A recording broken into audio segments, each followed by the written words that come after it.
I wanted to tell you a couple little things. One, I wanted to welcome everyone to the ceremony tonight. Second, I wanted to mention to you that this facility, and I think some of you have heard me say this before, you are in the only museum for the sport of polo in the world. And it's a great feat that we have that here in North America. We are largely here to preserve the history and traditions of the sport and to honor the players and athletes and people who support the sport over the year. If you are numbers counter, this is our 41st year as a museum. I don't know if anybody knew that. This is the 30th consecutive year of an induction ceremony, and for those of you who haven't been keeping track, there are 94 members in the Hall of Fame, there are 39 horses to remember, and there are 31 Igil honorees, in addition to an enormous amount of artifacts and artwork that celebrate our sport that are put up in the museum and change from year to year. And the goal of our board is to try and make sure that the history and traditions are not only preserved, but they're here to be enjoyed and interpreted as well. One of the other things I wanted to mention, all of this happens because we have a phenomenal board of directors who works very hard, and it's an all-volunteer army, to make sure that there is a museum and that the museum can do all the things that we do. So one, for all the board members that are here, I'd ask you to stand up and take a thank you from the crowd for all the work that you do to make sure that this museum happens.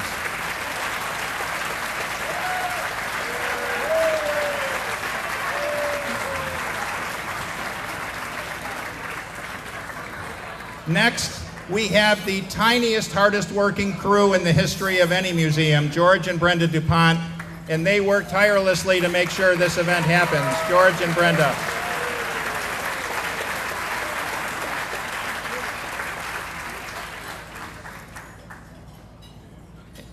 And if my slides will advance, maybe not. The other thing I wanted to mention, you are sitting with and among some of the greatest players and horsemen in the history of polo in North America. A lot of our prior honorees are here in the room tonight, and I'm going to mention their name and ask them to stand up, and I'd like to give them a round of applause and recognition as well. Mariano Aguirre.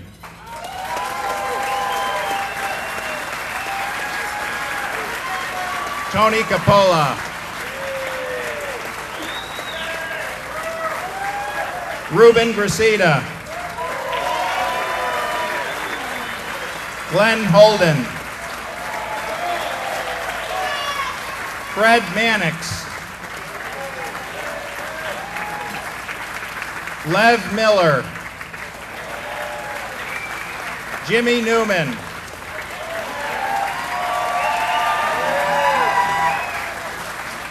and I'm going to take a second. I want to recognize Steve Orthwein, who's not here, everyone knows. Ginny is here in his place, and he passed away this last year, but it seems appropriate to recognize him because we didn't get a chance to last year. So for Steve, Ginny.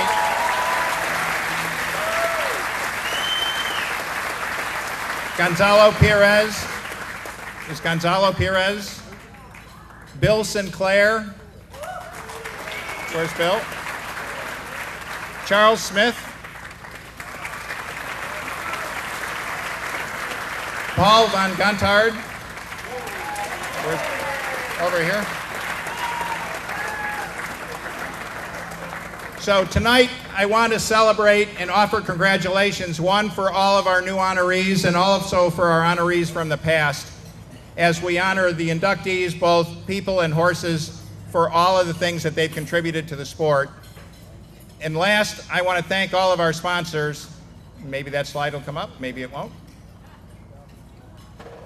There's an enormous list, and without our sponsors, from the individuals for the dinner, Mark and Melissa Ganzi, Grand Champions Polo Club and Digital Bridge.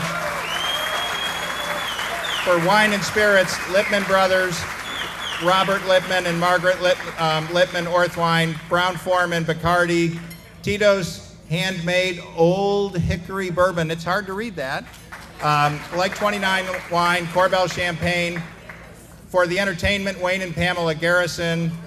For the polo art that's contributed to the museum, especially Melinda Brewer, who does an enormous amount for us, for the Horses to Remember, and a thing I will mention to you later.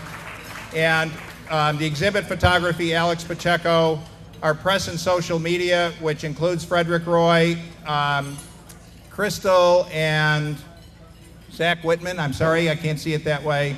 And then for all of the traveling exhibit work that give the Ganzi family and the Potamkin family, who does an enormous amount for the museum. So we're going to take a pause. We want you to all have a great dinner. We're going to start the program in about 45 minutes. And we've got a lot to cover tonight, so enjoy. Have a good time at your tables, and we will talk to you a little later. Thank you.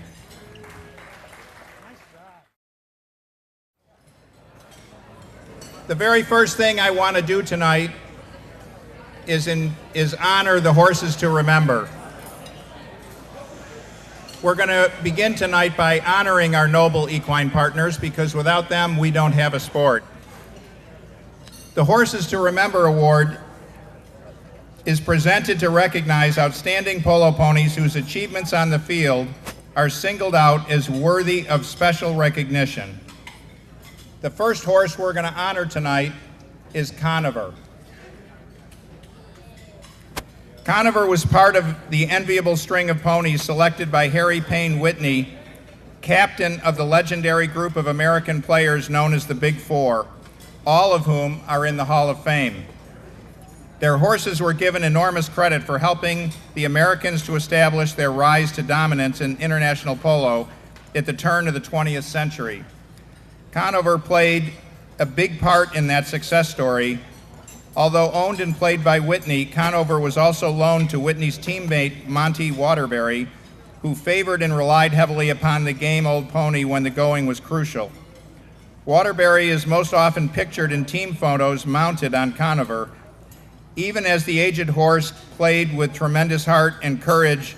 In the game old Texas-bred gelding represented America well throughout the hard-fought matches of 1909, 1911, 1913, and 1914. He will be forever remembered as a gallant star of the international matches that marked a turning point for polo in this country. To accept the award for Conover tonight, Lev Miller.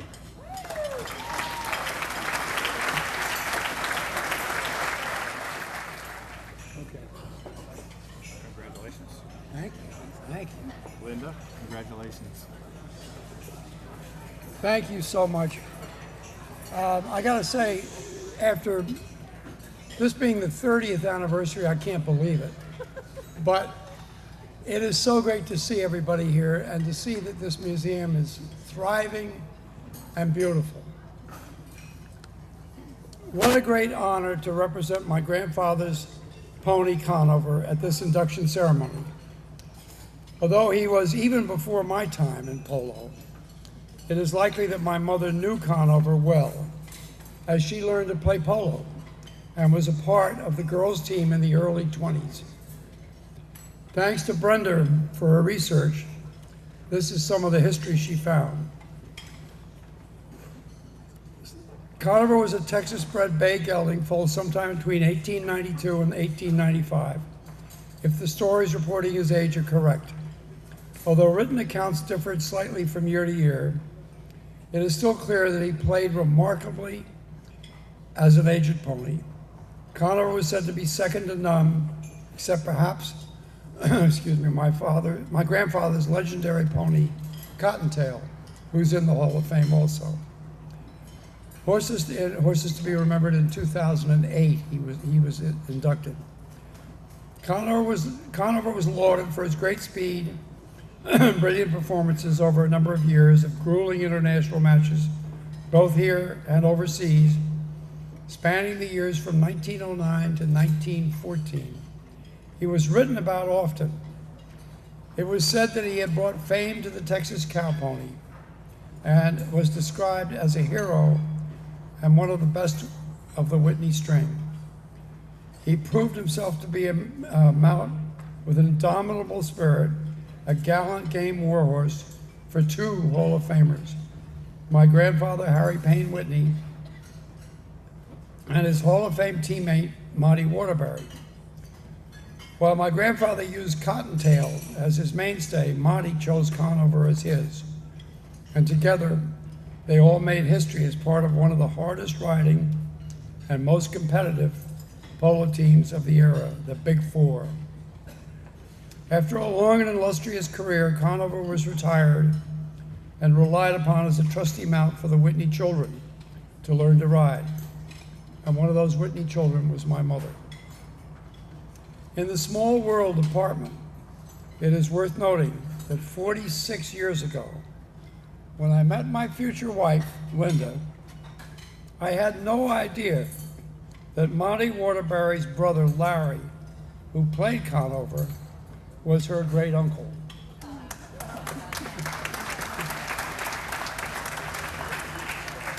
So I asked her to come up here also, because it seems fitting. It seems I owe Conover a great deal. Many thanks on behalf of my family to this great museum and Hall of Fame, and to the committee and Marty, George, and Brenda. Thank you so much.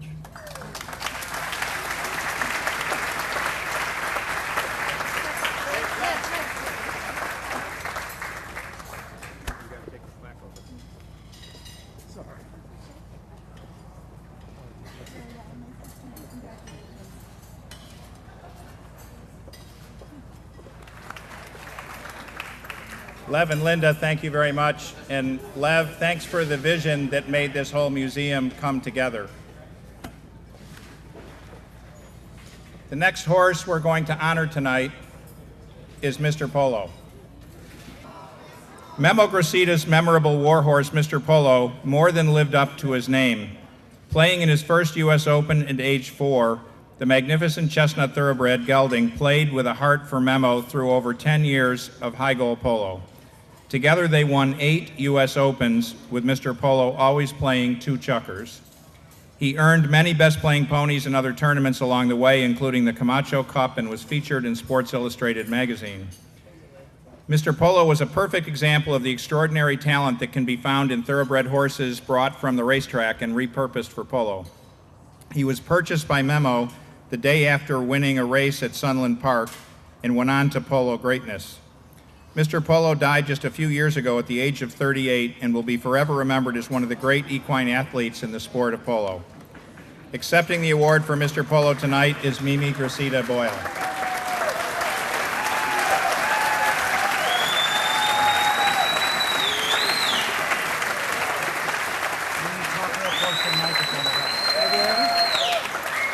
Good evening. It's wonderful being with you all. It's like a big family, honestly. Can you hear me? Memo's in California, and he asked me to read his acceptance speech for Mr. Polo.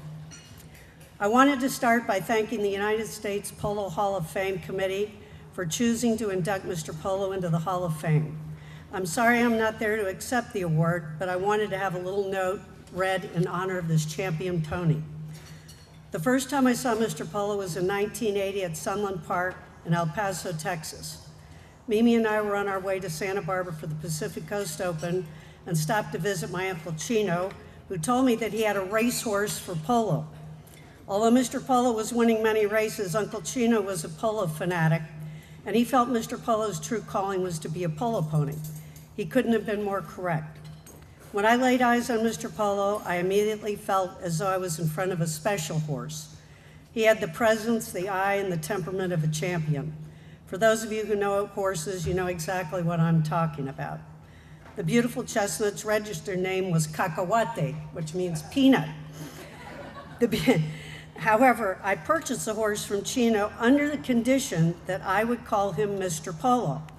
I agreed reluctantly because I knew naming a 3-year-old horse Mr. Polo was big shoes to fill. That day, we loaded Mr. Polo and shipped him to California. It was in Santa Barbara that Mimi gave Mr. Polo his first rides and introduction to the game. She would help school and stick and ball him while I was more focused on the playing horses. It was certainly her time in the saddle with Mr. Polo that gave him the proper foundation into the game of polo and helped start his tremendous career. Many people have asked me how Mr. Polo got his name. As I mentioned, Cacahuate was Mr. Polo's registered name, but my dear friend and teammate and groom, Chuy Baez, started calling him Mr. Cacahuate as a joke per my Uncle Chino's request. So his name went from Cacahuate to Mr. Cacahuate. But when the horse started to perform at Palm Beach Polo and Country Club and players started to notice him, Mr. Cacahuate started to earn a new name. The Argentine players started asking who was the good-looking chestnut gelding that I was playing. One of the Mexican grooms working for me told them that the horse was Mr. Polo, so everyone in polo world started calling him Mr. Polo. I can say that this horse earned his name on his own with his extraordinary ability. The abilities led him to have an unforgettable career, which is why he's being inducted this evening. Mr. Polo played his first U.S. Open in 1981 as a 4-year-old. A year later, he became my best horse, and he helped me achieve my 10-goal handicap. I played him 2 checkers in the 1982 Open, and he continued to play in 1983, 4, 5, 6, 7, 8, 9, and 1990. He helped me win 7 U.S. Opens, and I played him 2 checkers in almost each game. Today, horses are get recognized for playing 1 minute and 30 seconds in an Open, but Mr. Polo would have just been warming up in 1 minute and 30 seconds into a checker. As with all top athletes, Mr. Polo suffered some injuries. In '85, he was playing the $100,000 Royal Palm Gold Cup in Boca for the Retama Polo team. Mr. Polo received a blow to his right tendon by Juan Badiola's horse in a bump. Manuel Romero, known by everyone as Ñor, was his groom and caretaker. Although this injury would have been cut short most horses' careers, with the heart of Mr. Polo and Manuel's incredible ability to heal, he overcame this injury and continued his domination of the sport. So thank you very much to Manuel Romero, who groomed him for his entire polo career. In 1987, Mr. Polo's leg blew up at the end of the Florida season, and I rested the horse for 6 months. Manuel insisted and convinced me to take him to Palm Springs, California for the U.S. Open. We legged him up gently in plenty of slow work and time. On the day of the final, the leg looked cold and tight, and Dr. Mike Gerard gave us the okay after ultrasounding the tendon. Mr. Polo played with no practice in over 6 months. Thanks to Mr. Polo and Carlene, another Hall of Fame horse, the Aloha Polo team won one of the most incredible and difficult games ever against Los Potros. I scored 9 goals that match thanks to these 2 unbelievable horses. In 1991, we made the decision to retire Mr. Polo. However, he jumped, no pun intended, into a new career with my beautiful daughter, Michelle. Michi and Mr. Polo entered the show jumping ring, winning many ribbons together. Brought great joy to see this champion pony carrying Michi over the fences. After his brief show jumping career, Mr. Polo retired to the rolling mountains in North Carolina at Mimi's Chester Bar Farm. Mr. Polo lived there until 2015 when he was 38 years old, and I would like to thank Roger Maines and his family for taking such good care of him. When Mr. Polo was 35, we decided to take DNA samples from him in case we wanted to clone him one day. And I'm happy to say that Mr. Polo's cells are in Argentina at Doña Sofia, and he is awaiting his turn to be cloned as we speak. There have been, it'll be great. There have been many extraordinary horses that I've had the privilege to ride and play in my career, and I'm grateful to each of those animals because each one taught me something different. However, Mr. Polo is a horse that sticks out more than others because, quite honestly, he reminded me of myself, and he exuded the characteristics that helped create the career I've had. Neither of us were naturals, but our heart, our dedication, our hard work, and our desire made us champions. And perhaps it's because of these characteristics that made Mr. Polo and me such a successful team and what made Mr. Polo an unforgettable horse. I'm forever grateful to him for all that he contributed to my life and to my family's life. Thank you, Mr. Polo. May you never be forgotten.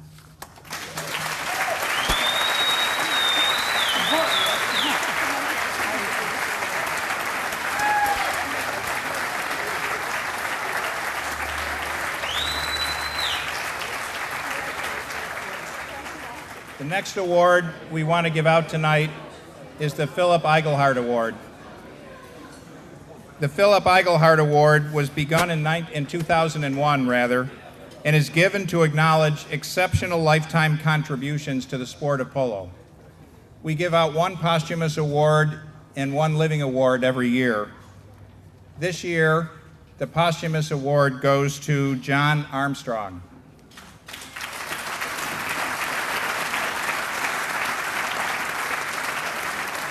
A second-generation polo enthusiast, John Armstrong played and won his first tournament in 1937, starting a career that spanned 65 years, during which he attained a 6-goal handicap.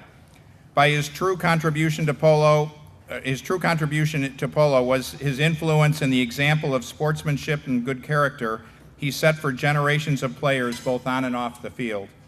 He guided them with tips on horsemanship, team play, and general good advice. He was a respected resource and stabilizing influence wherever he was involved.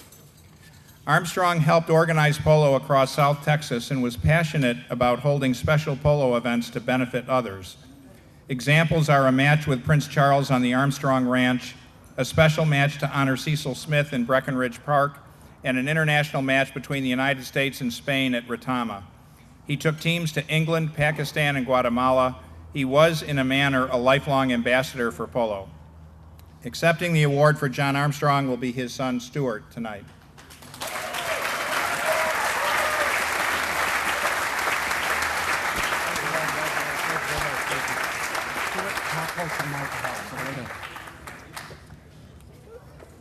On behalf of all the Armstrongs that are here tonight, Charlie, Julia, my wife Cece, Stosh, Larkin, Mia, Coble, and Henrietta, I want to thank the board of the Hall of Fame for including Papa in this illustrious group for induction. But I need to also specifically speak and thank Jimmy Newman, because it was last spring that Jimmy Newman, in his inimicable style, announced to me that he said, "I want to nominate your father for the Hall of Fame, and I want you to help me." And I said, okay. And my first thought was, well, that is a magnanimous gesture on the part of someone who was close to Papa and had a special relationship with him. And I thought, I wasn't quite sure how this was going to go. So we filled out the nominations, and I have to say that when I got the letter from the board, the Hall of Fame saying that he was going to be inducted, the first emotion I had was humility. I felt so humbled by the fact that Papa had been chosen when, you know, I can tell you, he spent most of his free time contributing to the cattle industry. He's been recognized numerous times. He's been in a couple Hall of Fames in regard to his contribution to the cattle industry. He told me one time, I wish I'd contributed more to the USPA. I could have done more there. So when I got that letter, I realized that there were a lot more people that felt that way about Papa, and it wasn't just Jimmy. And that was humbling, because I think any son wants to live up to their father's expectations, and to know that many people cared about his personal contribution. He made contributions, as Marty suggested, but he made a lot of one-on-one contributions, and I think Jimmy's sense was that's what he felt. So if Papa were here tonight, if he could speak for himself, he would emphasize first and foremost how important the relationships he built in polo were to him both socially and in his business career. And he'd probably tell you a story or two very quickly. But then, to keep from boring you, he would set that aside, he'd pick up his guitar, and he'd play the Strawberry Roan. And he would do that to give you something to remember him by, and he'd play the hell out of it. I've seen him do it. He did it once in Lubbock when he got a very special award, and it was a tearjerker. Now, and he could also sing in Spanish. When the Cup of the Americas was held at Retama, the Coronel Suarez team came to San Antonio, and they had a little free time here and there, and they all wanted to come down to the ranch to get a tour. They were all interested in ranching and farming. So Papa organized a day trip for them. They came down. He gave them a tour. They toured all over around Kingsville. It's about two and a half hours south of San Antonio. And after they were through with the tour, he'd answered every question they could think of. Very conversant on anything to do with the cattle business, agriculture. I mean, that was his career. And he brought them back, fed them a nice lunch, and then after lunch, he serenaded them in Spanish for 30 minutes. And at one point, I remember Juan Carlitos looked over at me, and without saying a word, he just gave me this look like, your dad's a hell of a guy. And it wasn't too many years later, Juan Carlitos retired from the high goal polo in Argentina, and Papa decided that he wanted to play over here in Wellington in the high goal, so he talked to Charlie and I, and he said, I'd like to invite Juan Carlitos to come play with us. So he invited Juan Carlitos, and Juan Carlitos came, and it was a great experience for me, both on and off the field. And I can tell you unequivocally that he came for one reason. He came because he respected Papa. That was the only reason, and he was great to play with. And I think that says a lot about Juan Carlitos too, because he came a long way for someone he cared about. Now, that was one side of my dad's personality, but he had another side. And for those of you that knew him well, I think this will remind you of how he was, and for those of you that didn't know him, it'll give you a feel for how he operated. I think I must have been about 13 years old, and we loaded up the horses in Kingsville to drive up to San Antonio to play a match game in Breckenridge Park. And Breckenridge Park had boards, it had turf grass, the field was fast, and there were good players. Charles Smith played, Cecil and Mary are always there critiquing him and the horses. Ray Harrington played, Bobby Beveridge played, and on occasion Little Roy would be there tuning up his horses. But in any event, for a 13-year-old, it was the big league, and it was very exciting. So we started this game, and I think it was in the second chukker, and I fell off my horse. And I'm laying there on the ground trying to gather myself up and trying to figure out exactly how I'm supposed to react to this situation. And Papa comes over, steps down off his horse, he leans over, and he says, where are you hurting? And I showed him, I said, I can't move my left shoulder. I'd landed on my left shoulder, and I couldn't move my arm. So he straightens up, and he starts unbuckling his belt. And then he stands me up, and he loops the belt over me, and he ties it around my waist and ties my elbow into my side and snubs it up good and tight. He says, now let's get you back up on that horse. So in those days, I didn't weigh more than 100 pounds, and he gets me up on the horse, and he says, now you're going to be okay. You just steer that horse just like this, and you'll be just fine. And then he gives me a big smile, not a big smile, but kind of a little smile, just a warm smile, and he says, now let's go. So I can't tell you one thing about that game. I mean, that was 50 years ago. I can't tell you who played, I can't tell you who won, I can't tell you any play I made, I can't tell you anything about the game. But I can remember those few moments like it was last year. And I guess I've thought about it over and over through the years, and I've come to realize that I learned a couple things from those few minutes. And the first thing I learned was that When you have a situation like that, unless you're incapacitated, you need to figure out how to get yourself pulled together and back on that horse and not waste everybody's time.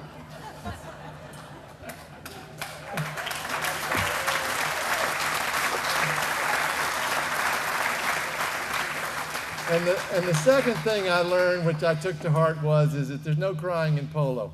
You don't need to get dramatic about it. Just get on with it. So those are the two lessons I learned specifically. But I learned something else from him that's important to what's happening here tonight and the reason I'm telling you this story. And that was how he treated me. Okay? He was firm. He was very firm, but he did it in a very gentle way. He was the definition of a gentleman.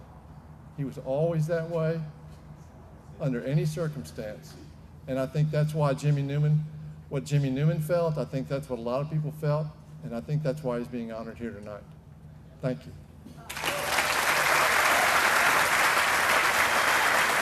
Charlie and Julia, would you come help me receive this?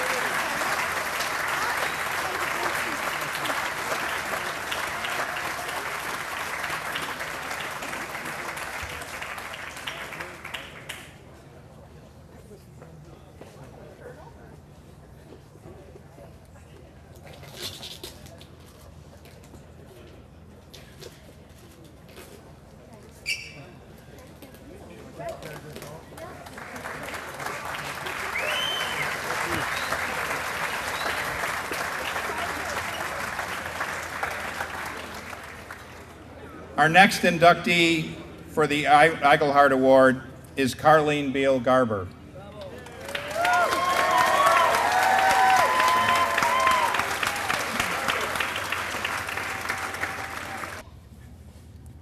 A born leader, Carlene Beale Garber has worked tirelessly to pave the way for a bright future for polo. From 1997 to 2011, she chaired 11 of 14 annual charity events on behalf of the Polo Training Foundation. What began as a small gathering quickly became an international affair. It was a catalyst for major donations to the PTF and for polo. On the playing field, she made history in 1999 with her all-women's team. Carlene and her teammates Carolyn Anier, Susan Stovall, and Christy Waters defeated the entire field of 13 mixed teams in El Dorado Polo Club's January Logo League. That season, they also won the February Logo League and the Junior Officers Cup.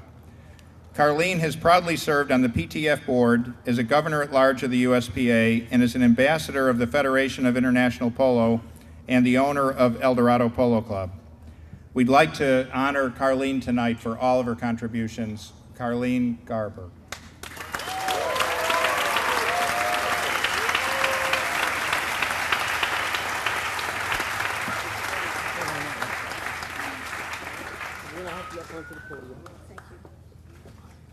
Thank you very much. Okay, can't go any farther back than that. That's perfect. You did. Thank you. You did a great job.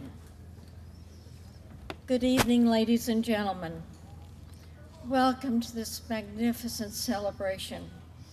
I'd like to express my gratitude to the nominating committee and the board of directors of the Museum of Polo and the Hall of Fame. This is an unexpected recognition. I'm humbled beyond words. I also want to thank my beloved husband. He's my greatest champion. An article in Sidelines Polo magazine said it all. The best polo husband ever. You like that? Good. My father, Carlton Beale, deserves a huge thank you as well. August 1992, he chose me to replace my injured brother, Carty, in a Beale-only exhibition checker. Then Dad proceeded to mentor me in polo. 2 El Dorado seasons later, after hard-fought finals, he proudly shouted at me, "Carlene, now you're a polo player." 2 seasons and finally I'm a polo player. A loving thank you to my mom, Carlene Beale. She always believed in me. she encouraged me to take on more responsibilities in polo. She also spearheaded our Polo Training Foundation fundraising efforts by successfully challenging people to step up, offering to match their financial gifts. What a lady. The phone call.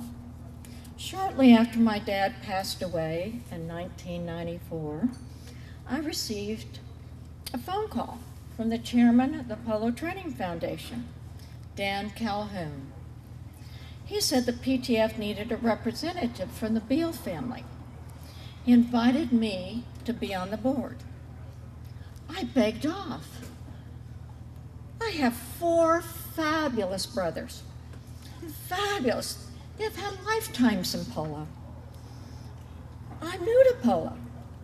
Dan was persistent. I agreed to attend a board meeting. Dan's first words at the meeting were, "Carlene, we're all here because of your father." There was talk about the need for fundraising, and Danny Sharaga would now serve as executive director. The PTF needed help. I was hooked.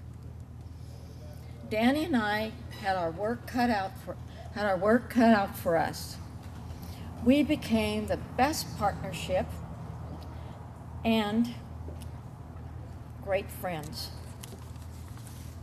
Shortly thereafter, Dick and I joined forces with the fabulous Fred and Leanne Mannix. We invited everyone as our guests for an evening of cocktails, bountiful hors d'oeuvres, and an auction benefiting the PTF and all of polo. It worked out really well. People could buy terrific auction items, then designate exactly where they wanted their money to go to benefit polo. Success came our way. What started as a small gathering grew into a national and international affair. But let's not forget the people who deserve the most credit and gratitude, the volunteers and staff of El Dorado Polo Club. I was chairman, yes, but for 14 years, they also worked tirelessly, soliciting auction items and running the silent and live auctions. On top of all that, they dramatically improved our umpire program and our children's program. My friends made a huge difference. I want to say thank you, Susan Stovall. Thank you, Janet Ludwig. Thank you, Alex Jacoy. Now for the fun. Polo. Okay. When I began polo, maybe you all would relate to this. My middle name was Leave It. Oh, some of you know what Leave It is and how to have to be called Leave It all the time. Anyway, El Dorado Polo Club, January 1999. A 4-goal league, 13 mixed teams, except for one. Our BTA team was Susan Stovall, Carolyn Onier, Christy Waters, and me. Susan was a well-seasoned, solid polo player. Carolyn, rated 4 goals, was the highest-rated woman polo player in the world. Christy was relatively new to polo, but a very handy player, and I enjoyed playing defense. This was different, though. Again, the other 12 teams in the 4-goal league were mostly men. No way were they going to be embarrassed by 4 women beating them. Our team was determined to give it our best. We needed to be prepared. Every Monday morning, videos of our games and our future opponents' games were delivered to Susan and Carolyn to review. Our team meetings were all business. Carolyn developed into a great captain.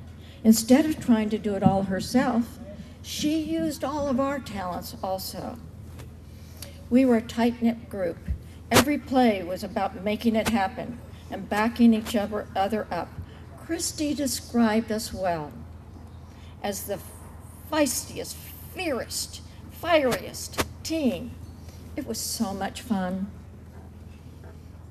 We won every match. We won it all. We made history. We were a 4-star team. Each of us was a star. In closing, I'd like to thank my dear friends and family who have traveled from near and far to be here this evening. My children, my grandchildren, my brothers, sisters-in-law, nieces and nephews, treasured friends. Yes, you are here tonight to support me on this momentous occasion. But in truth, you've been with me every step of the way, lifting me up, cheering me on, and loving me unconditionally. For this, I'm grateful beyond words and blessed beyond measure. Thank you, ladies and gentlemen.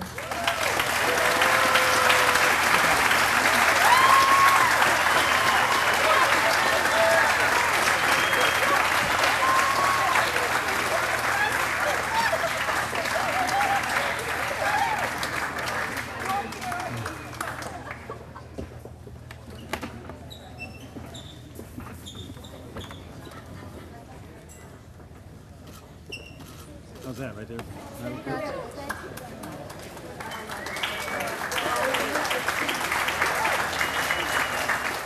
And now to the Hall of Fame inductees. The Hall of Fame is open to any person who has contributed to the game in an extraordinary and honorable manner, whether by dedication to the sport or by ability and record as a player. Chosen as the posthumous Hall of Fame inductee is Gerald Balding.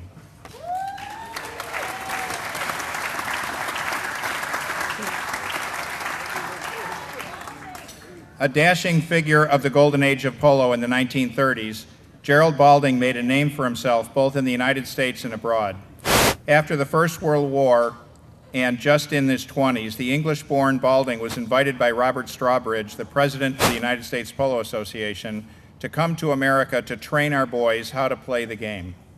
He made the trip and began his notable career as a manager and instructor at the Rumson Polo Club. He went on to become an internationally known star. A 10-goaler in England, he was captain of the British national team. A 9-goal player in America, he won the junior championship in 1928, the U.S. Open in 1935 and 36 as part of the famed Green Tree and Monty Waterbury Cup, Green Tree team, and then he won the Monty Waterbury Cup in 1930 and 1935. Balding represented America, winning the 1930 Hurlingham Champion Cup with the Hurricanes team and rode with the American squad against Argentina in the Cup of the Americas in 1936. Here to accept the award for Gerald Balding is his daughter, Gail Balding King.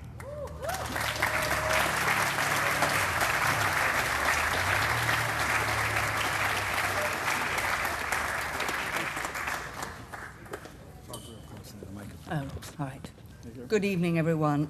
It's pretty hard to follow up after a horse called Mr. Polo, because after all, it's all about the horses. But I'm here to represent the Balding family, and I just want to start out by saying I've lived in America, although my family teased me like hell. I've lived in America for going on 50 years, and I know I don't sound it, but I just want to say I have been lucky enough to live in Aiken, South Carolina for 40 of those years, and, you know, what else can I say? It's a hotbed of polo in Aiken, and it's the most beautiful town. Please stay away. But anyway, we've been discovered, and we're not loving it. But I'd just like to say I'm here as a representative of the Balding family, and we're delighted to be here this evening to receive this award on behalf of our father, Gerald Balding. I'm going to try awfully hard not to cry.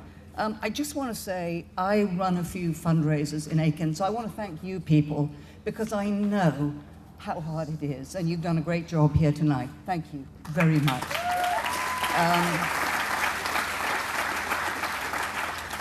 Anyway, our father would be honored that his contribution to polo in this country has been recognized in this way. Our father came to the States from England as a young man, followed a few years later by two of his brothers, Barney and Ivor, and along with them played polo here throughout the 1920s and the 30s. These games were mostly played at the famous Meadowbrook Club on Long Island, where matches attracted huge crowds of over 30,000 spectators. During this time, his American handicap was raised to 9 goals, and his brothers played off 7 goals. Gerald played polo all over the world, including several trips to India, but his best polo was probably seen here in the States during the golden age of polo. He played for Greentree, one of the most successful teams of that era. His patron and longtime friend, Jock Whitney, put together an outstanding team with Pete Bostwick, the great Tom Hitchcock, and Gerald. You could say that they were the dream team of their time and were renowned for being well-mounted, with Gerald bringing many English thoroughbreds to the States to add to Jock's top-class string of ponies.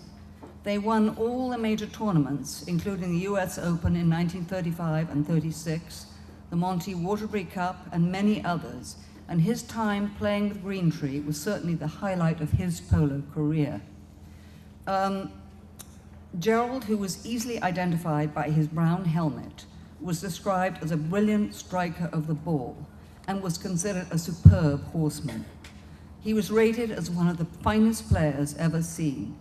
He has the distinction of being the only British polo player to achieve 10 goals, a handicap rating of 10 goals. The outbreak of World War II brought his polo in the US to an end, and he was quoted as saying, "If I'm good enough to play polo for my country, I'm good enough to fight for my country," even though he was over the age of conscription.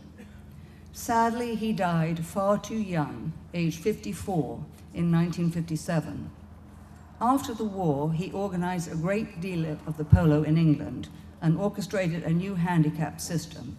He was a great supporter of young upcoming players.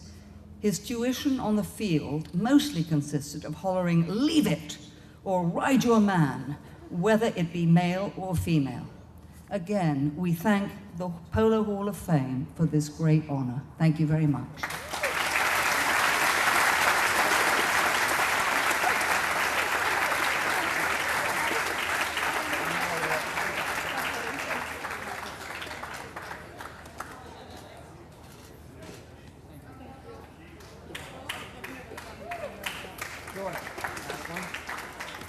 And now, our Living Hall of Fame inductee for 2019 is Daniel Gonzales.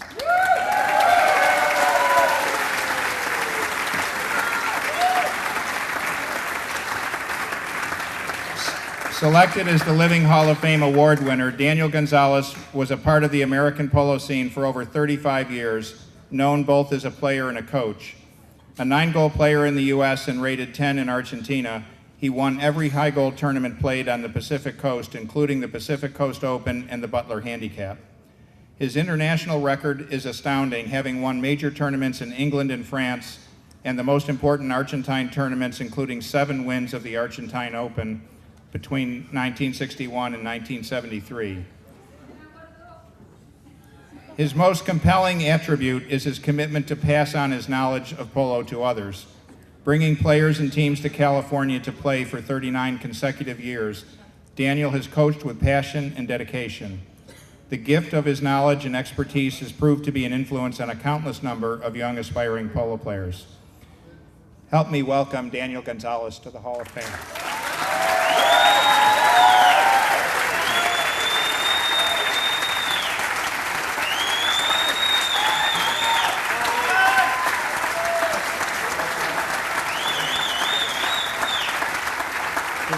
Close to the microphone helps, okay? Stay close to it. Is it there? Good evening, everybody. The other day, a friend of mine gave me a very good advice. He said to me, Gonzales, short speeches make people love you. And I agree. Thank you, Joe.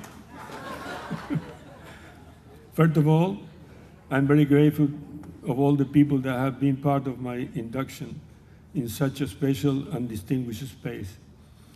It is a great honor for me to be considered among the biggest legends alive, international polo,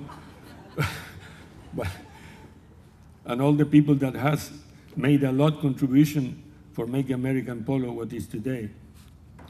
I will thank to my wife Marisi, who have been all the time close to me, celebrating the days of glory and supporting me when the luck wasn't so kind.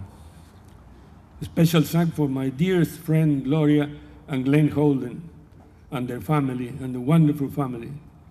Through them, I learned to love America. All my love to them. I live all my life through this special sport.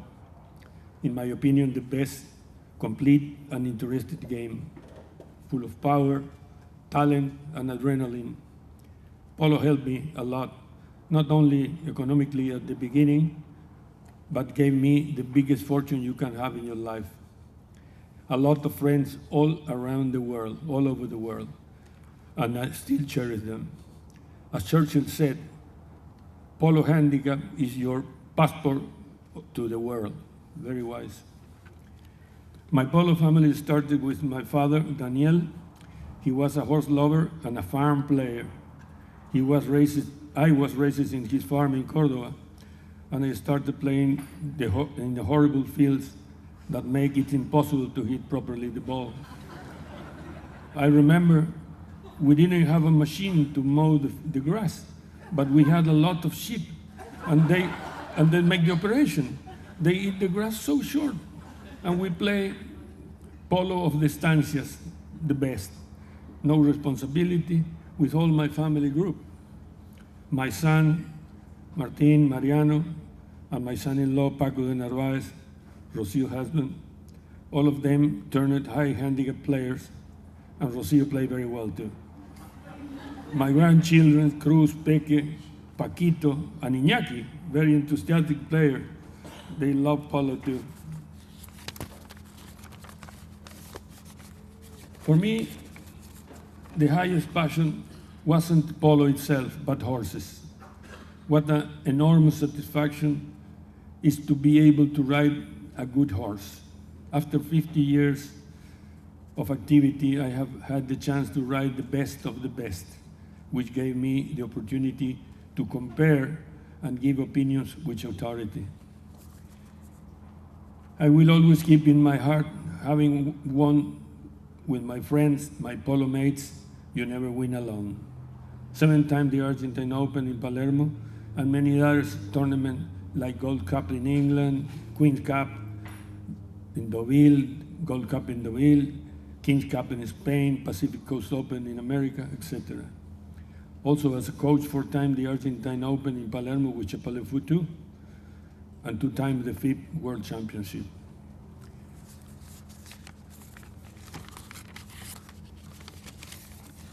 As a resume, I must say that I'm very happy to be here participating of that awesome event, having again the opportunity of seeing all my new friends and old friends and drink some wine with them that I like so much. Salud and cheers, everybody.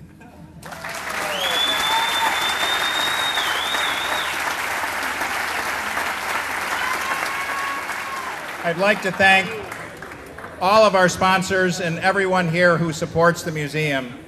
As I've indicated many times before, this museum exists totally because we get support from people like yourselves coming to our events, contributing to the museum, and helping to keep this the vibrant capability and facility that it is. I'd like to thank all of the sponsors who gave us things to do tonight and were able to support the museum with their gifts and other things. And I'd like you to enjoy the rest of the evening. Our band, King Tide, will keep on playing, and we hope to see you all again next year at this event. Thank you all very much.